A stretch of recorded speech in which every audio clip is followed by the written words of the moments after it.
আমার মনে খুবই আশা স্বপ্ন ঢাকার দোহার নবাবগঞ্জ এক আসনের আমি বাংলাদেশ লেবার পার্টির ডক্টর মুস্তাফিজুর রহমান ইরান ভাই সাহেবের হাত ধরে আজকে বাংলাদেশ লেবার পার্টির পক্ষ থেকে ঢাকায় এক আসনে প্রার্থী হয়ে আসছি। আমি শেখ মোহাম্মদ আলী। আমি আজকে গর্বিত আমার দোহার নবাবগঞ্জের সর্বোচ্চ জনগণের পাশে নিয়ে আমি থাকতে পারি, তাদের নিয়ে সেবা করতে পারি। আমার জীবন বেড়ে দেখেছি মন্ত্রী মিনিস্টার অনেকে হয়েছে, কিন্তু খেটে খাওয়া মেহনতি মানুষ যারাই আছে তারা এই মন্ত্রী মিনিস্টারের সামনে যেতে পারে না, তারা মনের আবেগ দিয়ে মন খুলে কথা বলতে পারে না।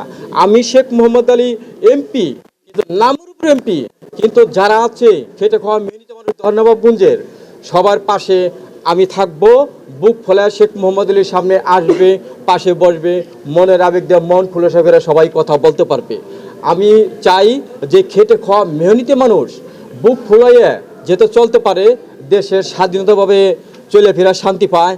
দেখা যেতেছে যে বাসাতে ফিরলে পরে আবার ফিরে যে ঘরে ফেরত যাবে নিশ্চিত নাই। এরকম আমি একটা বাংলাদেশে দোহার নবাবগঞ্জের এরকম করব যে মারামারি ধরাধরি হানাহানি এগিনি যেত না হয়। আমি এগিনি থেকে বিরত রাখবো, তবে চিন্তাই চাঁদাবাজি এগিনি চলবে না। আমার দোহার নবাবগঞ্জ ঢাকা এক আসনে আমি এমনই একটা মডেল থানা গড়ে তুলব যে অন্য অন্য জায়গায় নাই। আমার এখানে দেখেন দোহারে এমনও স্কুল কলেজ যা কিছু আছে সব কিছু উন্নত মান, আরও সামনে উন্নত মডেল দোহার নবাবগঞ্জ করার জন্য চেষ্টা করব। আমার প্রতি বাংলাদেশ লেবার পার্টির মার্কা আনারস।